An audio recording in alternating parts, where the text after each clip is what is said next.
What's going on, everybody? Welcome to another episode of Pod Scum. I am your host, Reckless Rex Ruger. That, of course, is the Freddie Mercury puppet. We are back with another banger, another amazing and real conversation. You guys know how we get down here. It's your boy, Reckless Rex Ruger, a.k.a. Diamond David Lee Roth Jr. That's right, folks. The hard science is going to prove it very soon. What we already have known for a long time, that you are looking at the son of glam, the front man for the band, adored by millions of fans, the peanut butter to your jam, Mr. Wham Bam, thank you, ma'am, wop bop loo bop wop, bam bam, shazam, hot damn, cha-ching, cha-ching, the kid can sing, he's shucking, he's jiving, he's moving, he's shaking, he's literally history in the making. And that's what we're doing here. Historic conversations. You know how we get down here with musical artists from all walks of life, from all genres. We'll chop it up with everybody and anybody for your entertainment, of course. The hardest working man in show business. I'm not only doing one podcast, I'm doing two. Pod Scum, and of course, if you jump on my channel, head over to the other playlist if you're into the pugilism and check out Off the Couch Boxing. But right now, you're here with your boy Reckless Rex on Pod Scum, and we're going to get down with an amazing and legendary guest in the thrash metal world, in the music world. And I know a little something about legends, being the offspring of one. So that makes me an authority. I know what you're looking at, the smoldering good looks, the oodles and oodles of charisma. You're finally putting it together. You're starting to say, hey, this guy really is Diamond David Lee Roth Jr. And let me also add, Diamond Dave will be coming to my neck of the woods, upstate New York, in August, and I'm hoping for a very teary-eyed father and son reunion. I'm not holding my breath because so far Dave has been somewhat of a deadbeat dad in my 52 years of existence, but we always hold out hope. What are we in life without hope? So, and again, if you see me go to my phone here and confer with my guest, you know that I don't edit. It stays in raw, real, unfiltered. 100 years from now, this is what we're going to have to look back on. And we got to know that we didn't pull the wool over people's eyes. We got to know that we left it all in there for posterity's sake. You know, I'm big on posterity, folks. We don't want to look back on this and think that we cheated the public, that we cut corners. That, and I don't know how to do much editing at 52 years old. I'm a little technologically handicapped. I know what you're thinking. You do a podcast, Rex. You got to be good with technology. That's a myth, folks. That is a myth. That is not necessarily true. I can get to this point and this point only. So I'm very limited. I've stretched my abilities as far as they can possibly go. But nevertheless, here we are, folks. You know my motto, no crying in podcasting. We leave all the hiccups in, the technical issues, the glitches, the mistakes. It all stays in, folks. And you know what? It should. Builds character. That being said, when my guest gets in here, I'm excited. He's got a new project that we're going to talk about, which is amazing. He's here now, so I'm going to shut up, and we're just going to get down to it and see what he's got to say. Your boy Reckless Rex has already been bumping his gums enough, so let's get down to it and chop it up with my guy, Rick.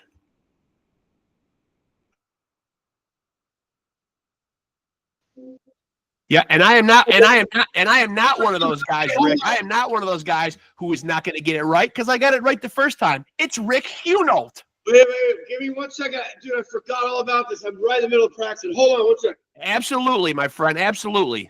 I just turn off my shit.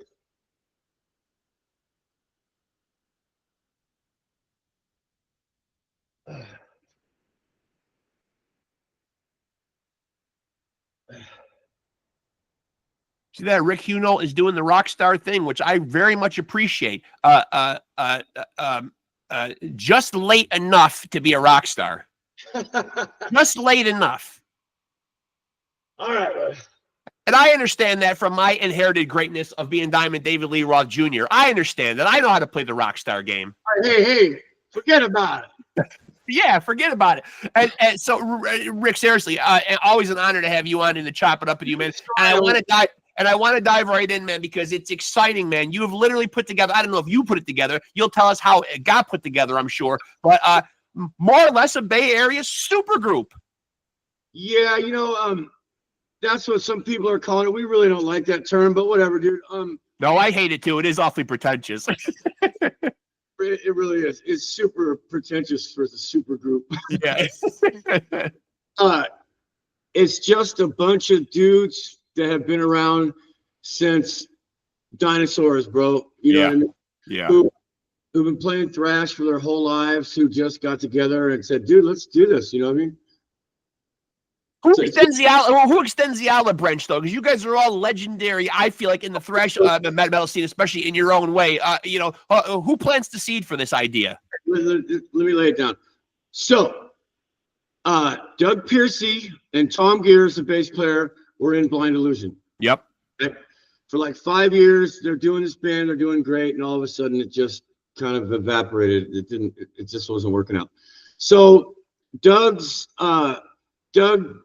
takes a breather and starts writing some music for a solo project. No name, just Doug. He's just sitting in the studio writing stuff. And then so he starts thinking about, well, if I'm going to put these songs together, I'm going to need a drummer to help me orchestrate the stuff to put it together, right? So he calls up Will. And him and Will start banging these songs out, and they're turning pretty good. He's got One Nation Enslaved and some other pieces of a whole bunch of other stuff. And so, after he dials Will in, he goes, well, I'm going to need a bass player, so I might as well call Tom. So Tom goes, yeah, I'm in, dude. Let's just start banging these songs out and see what's up. So I've known Doug for 40 years. He's one of my closest friends. So he calls me up and he goes, hey man, would you be into doing some solos for my new project? And I'm like, sure, Doug, thanks for asking. That's awesome. So one thing led to another, and we start sitting around and we're talking and we go, dude, why don't we just try to put together a project? You know what I mean? And see if we can't do this. And me and Will and Tom and Doug sat around and said, well, why not? What else are we doing? So there's 4 of us. So Doug has got this singer from Sweden, and I cannot remember his name, dude. But he's a really good singer.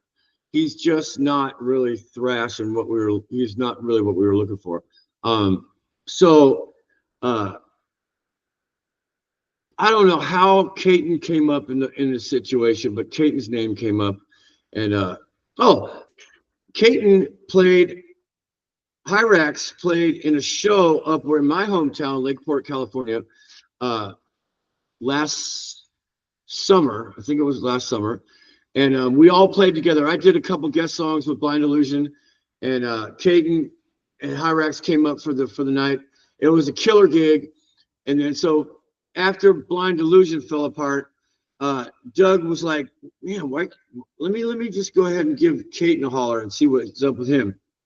And Caton found out who's in the band and all this, and I said, man, okay, let's do this. So we didn't even have a name yet. We're just I think right after Caton committed to the band, we came up with Nefarious, and then Caton. So me and Doug, we continue to write the music. So now we've got 5 or 6 songs done in the can without vocals. So Caton starts driving up because he lives in LA. And kids it's like an 8-hour drive. He starts driving up every other week to lay down these songs while we're writing the lyrics.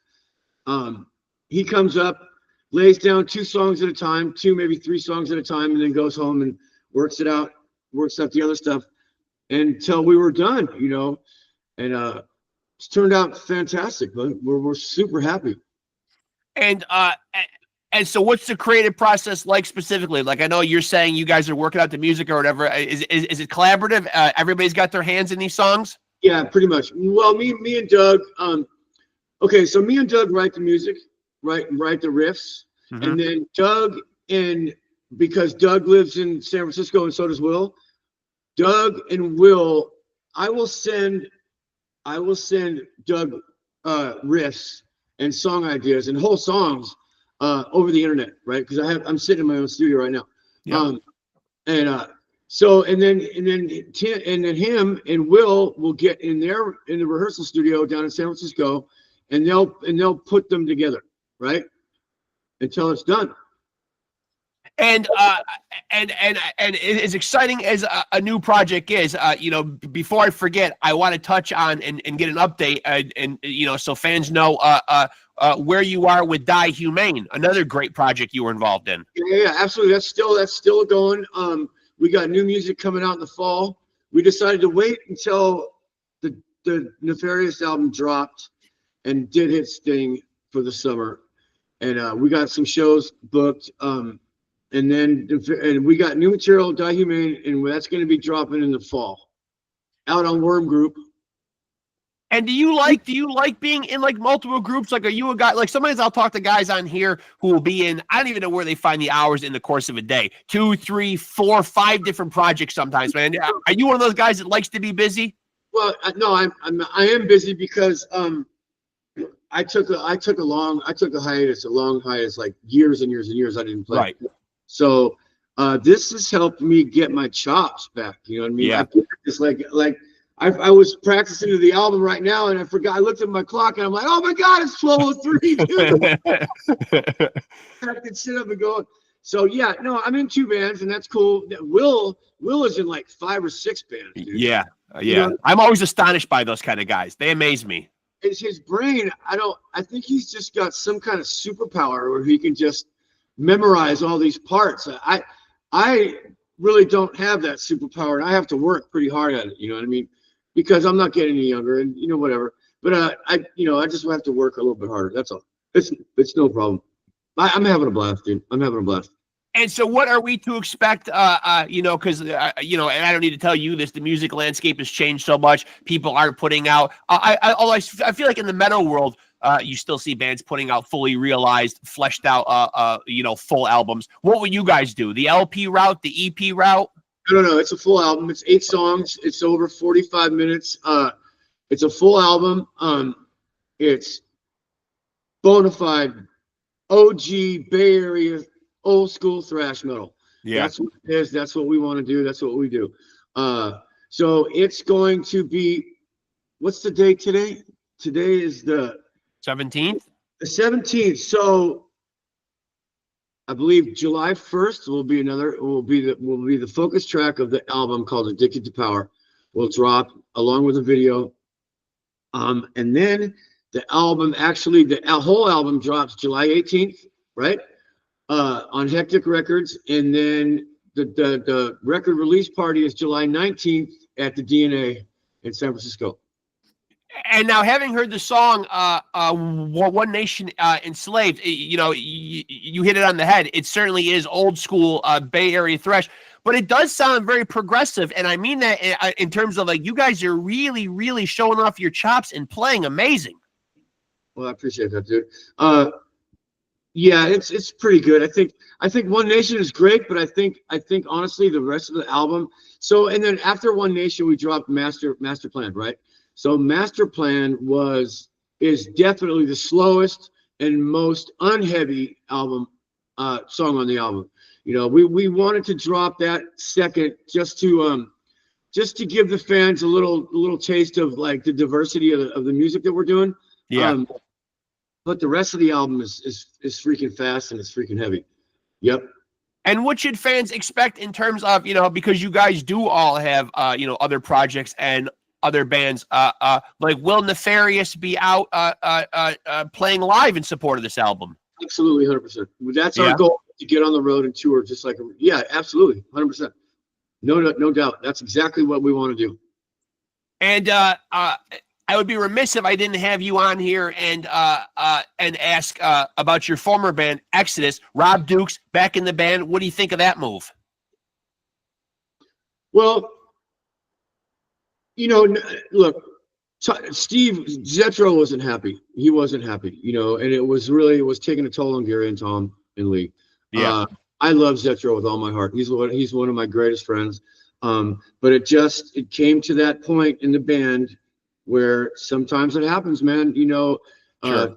Things aren't working out, and Zet's just burnt out on the road, bro. Being on the road is tough. You know, Very, yeah, you know, so, you know, I think that rather than go out and get some young buck that nobody knows, I think that Rob is a perfect fit. I love all of the Dukes era material. yeah, Super heavy, super aggressive. And in my opinion, I think that Rob adds a little more aggression and more heaviness to the band. You know, I've been able to hear a couple of the tracks off the new album, and I'm not gonna say anything about it because it's not for right. me. Fair enough. Yep. But what I heard is great. Yep, what I Yeah. heard is really good. So And obviously, and so you, like, you know, where you are at this point in time in your career, what is a comfortable amount of time for you to be out touring? Have you guys discussed this? You know what I mean? Like obviously, like, you know, as you get older, and of course, you know, you paid your dues, you were out on the road all those years with Exodus. You know, do you have an itinerary in your own mind with where you are in life, with how much you want to be out on the road? that's a good question. So I'll tell you a couple things about being on the road. I've never, in the very first tour we did with Bonded by Blood with Exodus in '84, I think it was, the very first United States tour, we had a van. Okay. We were young and strong and healthy and drunk and hot. That helps. Yeah. And the van wasn't so good. Now, turn the page 45 years later or 40 years later. I've never been on a tour without a bus.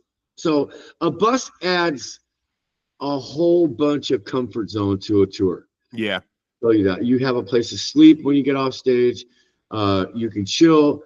A van, on the other hand, is super tough. And I know that Nefarious is not going to have a bus until maybe later on. Yeah.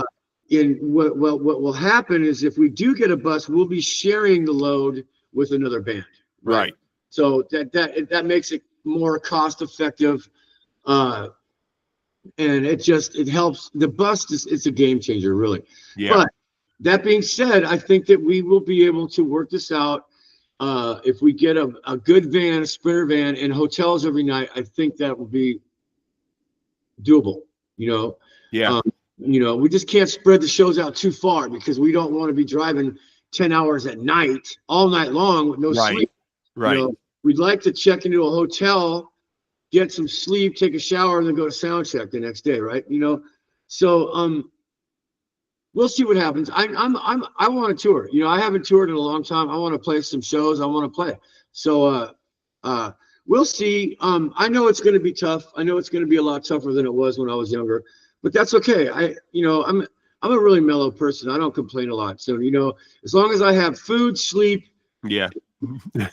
you know, and it's just the basic shit, dude. It's like, Yeah. It's funny, as we get older, our needs become a little simpler. Absolutely, dude. You know, yeah. And so you mentioned the hiatus that you took from music, and then coming back and wanting to, you know, as you put it, kind of, you know, kind of brush up on your chops again. What was that process like? Oh man. Well, so when I first got the call from Steve Esquivel, I've told this story in many interviews. I got a call from Steve Esquivel one day telling me that he knows these guys that are writing this crazy ass music from Texas, man. They're looking for a guitar player, right? And I'm like, dude, you know, I haven't played in so many years, Steve. You know, I barely own a guitar anymore. I have no gear whatsoever. But you know, I'll let you know if Steve calls you, Steve Esquivel from Skin Lab calls you and says, "Man, this band is wicked cool, and they're writing some crazy ass music. You should check them out." I'm going to go ahead and check them out because I've had him on the podcast. He's the best. He's a great guy. Steve is like a lifelong, straight up brother, man. Yeah. And I trust his taste in music, bro. He's not like in this like focus like just one genre. He's like he loves all music, right? So he sent me the music and I checked it out and I said, wow, this is crazy. Keyboards, violins, saxophone, drop B guitars, and I'm like going, what? And the vocals are just killer. I'm going, man, this shit's fucking wild. Let me check this out. So, long story short, I committed to the band after going back and forth with what we all wanted and what was the goal and what's our direction, and let's get as crazy as we possibly can, you know. And I knew that the thrash crowd was going to be kind of skeptical, but you know what, dude, they were acceptance of it, and not, you know, none of them talked a lot of crap. They were like, cool, man, right on, as long as you're playing, that's cool. And I was like, dude, so you know, it took me, after writing that music, I just sat in my studio for days and just played and played and played and played, you know. And I've done a whole bunch of guest stuff with Exodus and other bands that come around, right? And you know, it's cool. I went out and bought some gear and stuff, and now I'm set. I've got everything I need for live touring and everything. And thanks to, you know, my people like Siggy Brown guitars and Pig Hog cables and Inky cases and Jim Dunlop. All these people are just being really, really great. Did you think when you took that hiatus that you would ever like revisit music again? Did you always know that it would come full circle and you'd be back in bands and actively playing, or did you have your doubts? I really didn't know. I didn't know. I really didn't know. You know, I was so caught up in trying to get my kids focused on, you know, figuring out what they're doing, you know what I mean? So now that that's in place, my boys are like 21 and 22, and they're freaking great human beings, man, young men now. And I asked them before I even committed to DIEHUMANE, I was like, the first thing I did was I brought a copy of the 3 songs that I was sent. I sat my kids down, and I'm like, dude, I got an opportunity here, and you know, to play in this band. Let's listen to it and check it out. And I played it for them, and I said, you know, what do you guys think? And they gave me the green light, and I was like, okay, I'm just gonna do it. Did it come back to you relatively easily, or was there some, or was there quite a bit of rust that you had to knock off with all those years of not playing? A lot of rust, dude. Yeah. You know, if you don't play guitar for 10 years, or you know, periodically, maybe once, but you know, when you leave a guitar like that, you don't forget the basics, but the timing between these two things in your brain, man, it's like, you have to start over kind of and slowly and get the mechanics back. You know what I mean? Yeah. I mean, it's always here for sure, but it's just getting the mechanics back. But now I can honestly say that I'm as good as, if not better than before. So, and that's, you know, that's to say whatever. I'm not the greatest guitar player, but I have a lot of passion for what I do, and I love to play the guitar, and I love my fans, and it's just I'm a really lucky guy, bud. I love when I do see videos, you know, you touched on it, you know, here and there, you've picked spots, you jumped up on stage, you know, with the Exodus guys. You know, when you look back on your legacy with Exodus, well, first of all, you know, especially now that he has his memoir out, now that Gary Holt has his memoir out, man, you know, you play alongside of him. You play alongside him for all those years, man. Yeah, amazing book, amazing book. You know, you know, I personally have him as one of those guys that, at least I think, in the thrash metal world, hopefully that trend is changing. One of the more criminally underrated riff guys, man. You know, just a amazing musician. When you look back on those years, you know, I equate you guys. You know, maybe I'm a little jaded because I am a huge Exodus fan, but I think of, like, you know, Hammett and Hatfield, you know, King and Hanneman. I equate Hunolt and Holt right there with those guys. Thank you, man. Well, I mean, we were there in the beginning, and honestly, I'm not afraid to say that we inspired those guys very much. All the guys you just named, you know, but we were all from the same exact amoeba. You know what I mean? Right. The DNA was pretty much the same over here on the West Coast with this little small group of guitar players, you know, and playing in a band for 35 years with Gary was incredible. You know, we respected each other. We still do to this day, very, very much, and we love each other very, very much. And we'll be brothers forever. You know what I mean? Absolutely. He's a busy guy, yes, and I agree. Gary Holt's a phenomenal riff writer, dude. Phenomenal. When you look back on all those Exodus years, you know, where would you say the pinnacle is? Like, if you were to put your finger down and point, like, you know, I mean, here's where during my time at Exodus, we were really firing on all cylinders. You know, this is the best shit that I did in my Exodus era. So that's a great question. If I had to stack all the albums right there in front of me, and Yeah, look at the performances on every album.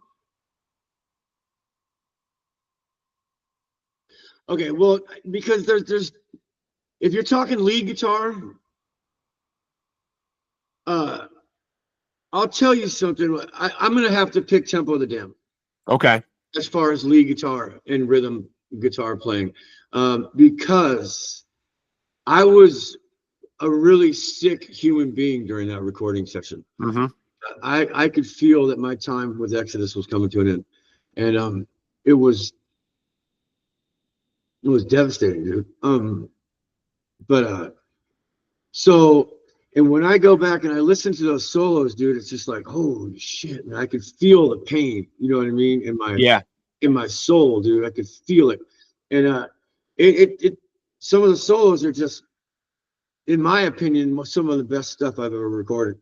And so I'll say Tempo of the Dam. I mean, commercially, I'd have to say Fabulous Disaster. You know what I mean?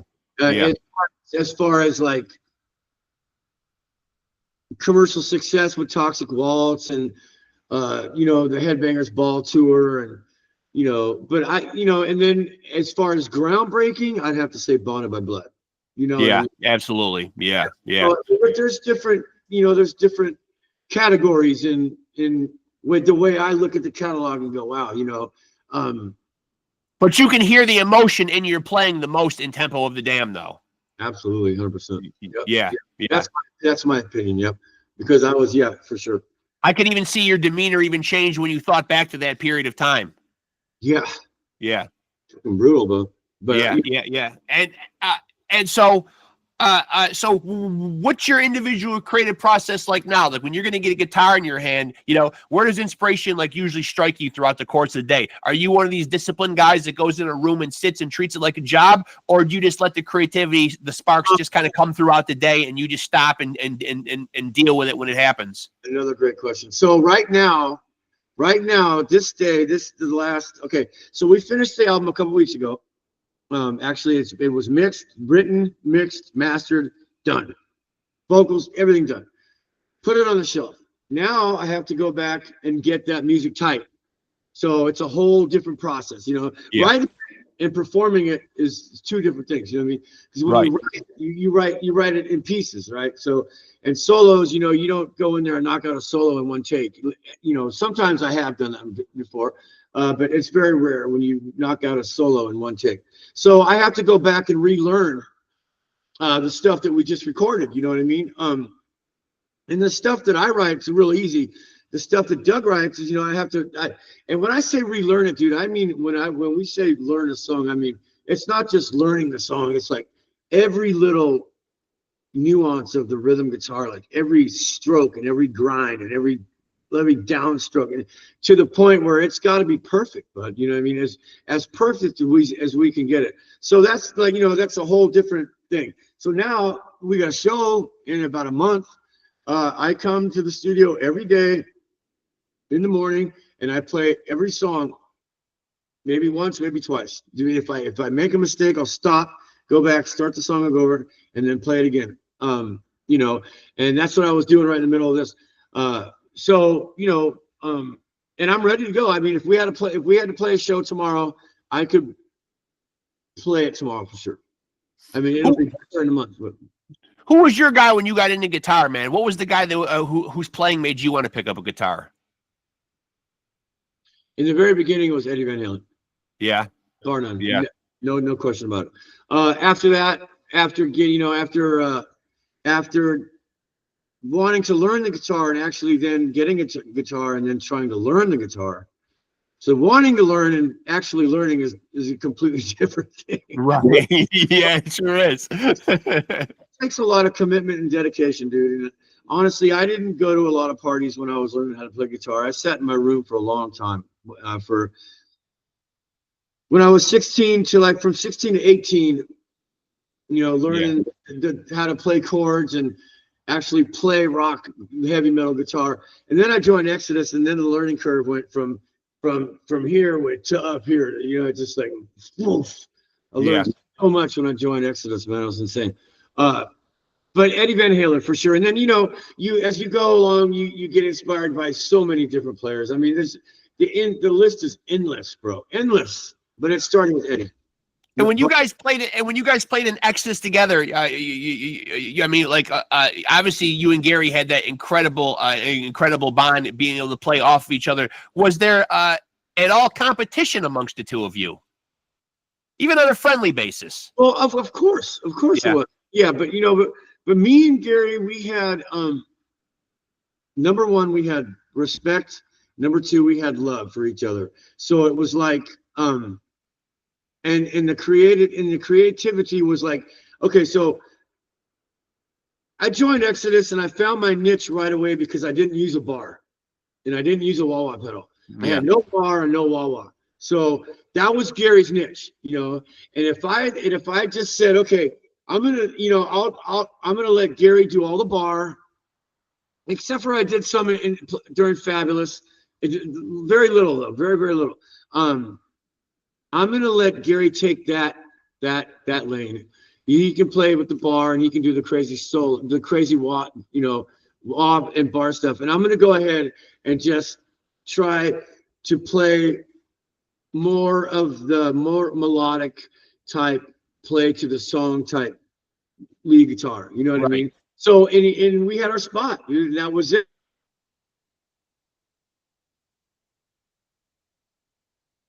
Oh, hold on. You got frozen there. Oh, there you go. You just got frozen there for a minute, but yeah, there you go. I live in the mountains, dude. Yeah, I understand. Yeah, but I do want to ask you, because all these guys in this band, you know, obviously Will is in Death Angel, you know, Caton is in RICK. I mean, everybody has multiple projects. You know, going forward, you know, what would you like to see Nefarious, you know, become? I mean, you know, is it a side project to a lot of these guys? You know, do you feel it to be fleshed out and be a fully realized band? Like, you know, like will it grow legs? You know, what will we see? What would you want it to see it be in the future? I'll tell you how all of us feel about it. It's a full-blown, straight-up thrash band. We want to do it all. We want to tour. We want to do more albums. You know, at this point, but I'm going to be honest, it's not about the money. You know, it costs more money than it literally costs more money to be in this band than it does. We're not going to make a lot of money. If I break even, dude, I'm stoked. Yeah. You know, that's about it. Will is absolutely in love with the project. He's down 100% committed, you know, and he's the busiest guy in the band. Yeah. By far, because, you know, Death Angel is a touring thrash band and they're like very, very good at what they do. Yeah. But I think Nefarious can hold a candle to dude, the album is badass. I'm telling you, the album is badass. And me and Doug, we're no joke, dude. We're gonna come. We're coming. Yeah. Dude, we're coming. And so it was a deliberate move to have the DIEHUMANE kind of take a back seat to Nefarious and kind of let that have its moment to shine. Well, yeah, because we have some collaborators on the new DIEHUMANE stuff. That's some pretty big names in the thrash world. So we got some collaborations going on, and me and Josh, the main songwriter in DIEHUMANE, we talked and we're like, okay, let's just let Nefarious do its thing, you know, over the summer and see what happens. And then we're just gonna take this new material that we've got. The new DIEHUMANE's been written, mixed, and done for 3 months. You know what I mean? So we just decided to put it on the back burner until fall, because we don't have any shows planned up or nothing like that. So we'll just do that and see what happens. You know what I mean? And what's your creative process or your input in DIEHUMANE? You know, how does the creating of that music go down? That goes down like so. Josh, the main songwriter, bass player, he will send me some ideas, right? and I'll put them up in my DAW in my computer, and then I'll just sit there and layer stuff on top of it, man, and then just create this thing, and then he'll send it to the keyboards, and then he'll send it to the violin, and then we'll send it to the sax guy, and then Garrett gets a hold of it, the singer, and then it just becomes this breathing entity. You know what I mean? It's pretty wild music, dude. The new music that we're about to drop is it's insanely heavy, but it's very, very out there. It's like, it's not for everybody. I'll let you know, but I love it. And so the Nefarious album drops in July, you said, right? July 18th, it's actually out. Yep. July 18th. Okay. And, how are you guys doing on material as far as like, it seems like now with the music world having changed so much, it feels like people are so worried about being forgotten that we do see an influx of music. We see people putting out singles. We see people putting out EPs. It seems like people just want to throw work out there because there's such an influx of music. How fast do you guys think about a follow-up? Do you have material for the next project at all started? Well, that's for me and Doug. Honestly, that's a pretty easy thing to do, is write music. Yeah. What we do is we'll take these riffs and we'll make them, and then we build guitar atmospherical layers on top of that, these heavy riffs. You know what I mean? Yeah. But we're keeping it old school. But honestly, we want this album. It's entitled Addicted to Power. We want this album. We're probably going to be doing festivals in Europe next year in 26. We've already been getting calls, so that's how we're gonna let this album cycle. You know what I mean? Yeah, breathe for a little bit. Yeah. In the meantime, before the next summer comes up, me and Doug will be writing music for sure, but we're not gonna release anything. No, not until this album cycle is done. I'm happy for you, man, and I'm excited, man. I love what I've heard so far, man, and I appreciate you taking the time out, man. I'm so happy, man, to see you. First of all, back playing music, man. The metal world is a better place when Rick Hunolt is playing. I believe that. I think. Yeah. I appreciate that, man. That means a lot. It really does. Yeah. It means a lot having you come on here, man. And I appreciate you coming on here and spending some time with me, man. Thank you, brother. So listen, what about fight game? You're a fighter, dude. You like the fight game. So yes, yeah. So on my channel, I have two separate podcasts. I've got Pod Scum, which is the one here that I do with the musicians, and then I get rid of the David Lee Roth hair, and I do the boxing one. And it's not so much MMA; it really is just strictly old school. Like I'm really a boxing fan. I do like combat sports, but the podcast itself really focuses on boxing. Not that I wouldn't have MMA guys on there; I certainly would if the opportunity presented itself. But the sport of boxing is on the up. You know what I mean? There's some damn good fighters. Yeah. Out there right now. Who do you enjoy watching? Shakur. I like watching Canelo. Yeah. I don't like Jake Paul. No, Jake Paul is one of those guys where that topic comes up a lot in my interviews, and he is a polarizing character. There are a lot of the old school guys. I think the rub is that he was a YouTuber and now he's getting these $20 million paydays. And some of these guys have grinded in the boxing world since they were 6-7 years old, and they don't see paydays like that. Maybe never in their career. They never will. Will. It's a tragedy, dude. So I just look, I'm all for a guy. I'm all for a brother making money and doing whatever he's going to do. But come on, you can't come on the boxing scene of all scenes. Yeah. Because there's so much history in the boxing scene, and there's a way to come up the ladder. You know what I mean? You can't just get on the scene and make $20 million because you're a YouTuber. And he's not a great boxer, bro. I mean, he's got a lot bigger, but he should have stayed at his weight where he should have stayed at a lighter weight. I'm telling you, because when he gets in the room with someone like Canelo, he's gonna get murdered, bro. Yeah, and I'm not so sure that when he calls these big names out that it isn't just like he's just clout chasing, because when he drops a name like Canelo, realistically, a Canelo Alvarez is not going to get in the ring with him because he's just got too much to lose. If he catches a thumb in the eye or gets stopped on cuts and they go to the cards after 4 rounds and he gets a fluke loss, how is that going to look to Canelo's legacy with a loss to Jake Paul? Paul can call out a dude like Manny Pacquiao. Now, you call out Manny, and Manny don't care about the weight. He'll box you any day, dude. He'll fuck you up, bro. He's coming back in July. He's got a fight coming up this summer at 46 years old.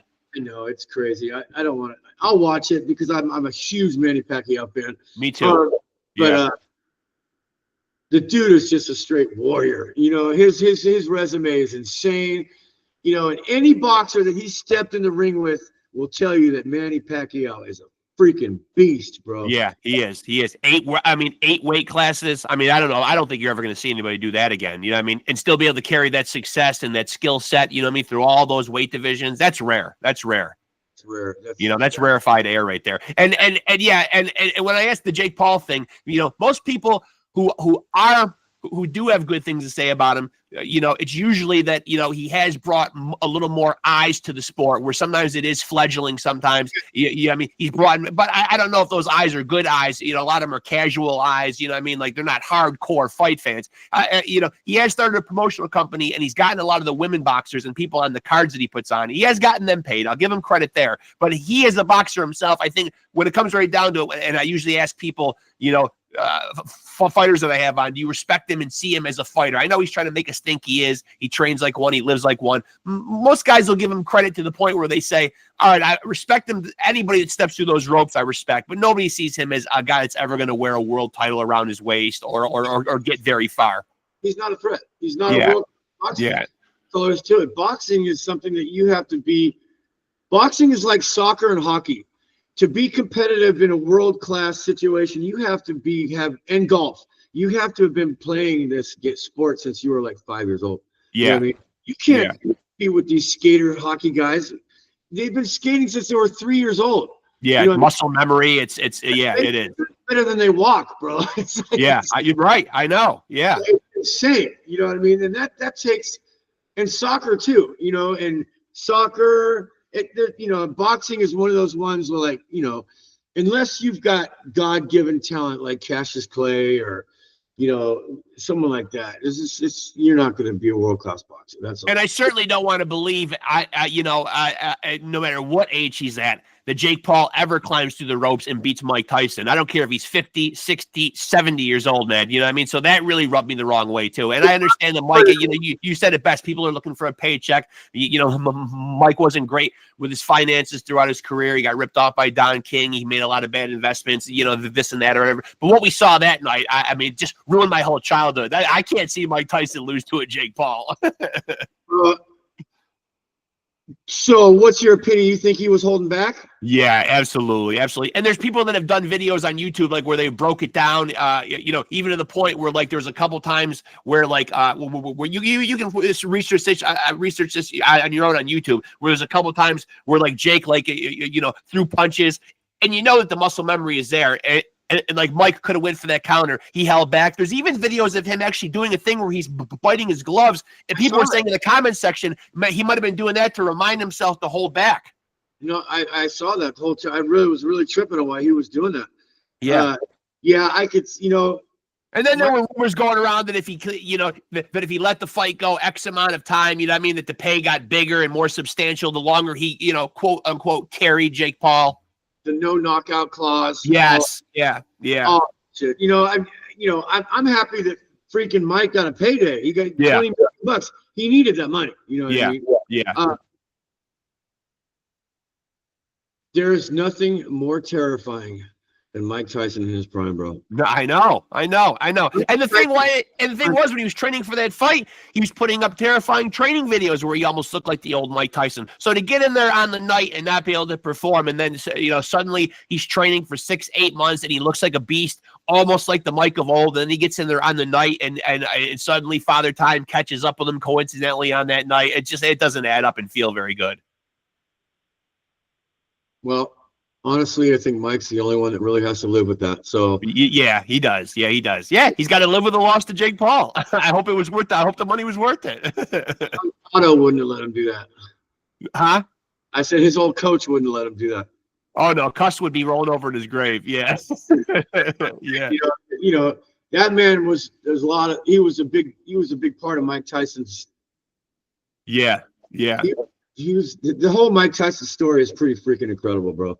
It's incredibly the rise and fall of Mike Tyson from very beginning to where he came up broke and went to prison, and what a story, you know what I mean? It's crazy up and down, you know what I mean?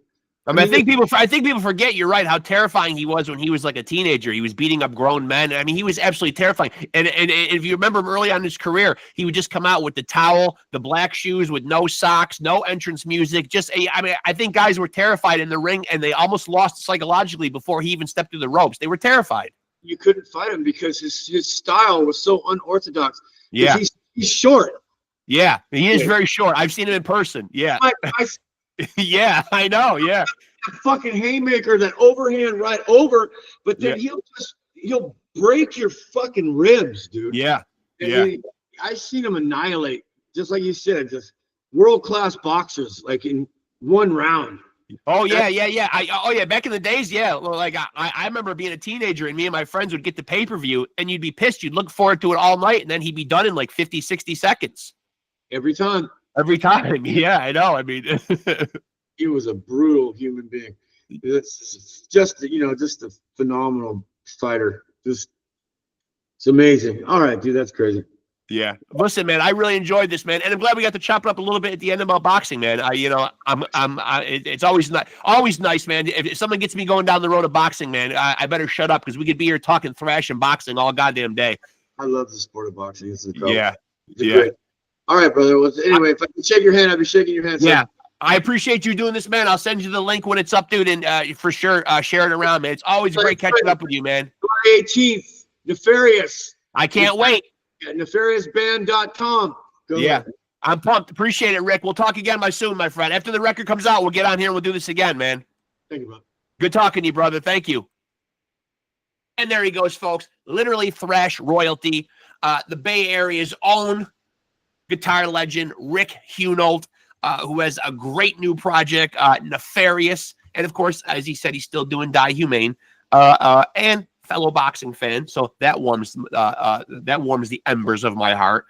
He's in a great band right now with Caton DePena, vocalist for RICK. He's in a band with Doug Piercy from Heathen and Blind Illusion, Tom Gears from Blind Illusion, of course Rick, and the great Will Carroll behind the drum kit of Death Angel and many other projects. As he said, Will, the hardest working guy in the band, in multiple projects, but we probably know him best in the metal world as the guy behind the kit for the legendary Death Angel. So again, I don't like to use the pretentious word that we laughed about at the beginning, super group, but this is an amazing lineup. So this promises to be one hell of a fucking banger of an album. And as he said, it drops mid-July. So be on the lookout. Right now they have a single out, One Nation Enslaved, which is fucking a face melter.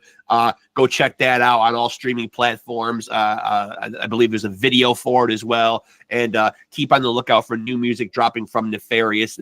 As he said, this is a bona fide, fleshed out musical band. This is not a side project. This is not something a couple of guys getting together and doing shit. These guys are committed to this, and the music shows. It speaks for itself. From what I've heard up to this point, man, it is exciting, man. It's a massive endeavor that all these guys are all in on and creating great music, and I am super excited, and I always love catching up with my boy Rick Hunolt. Again, I equate him every bit with the Hetfield-Hammett combination, Hanneman and King.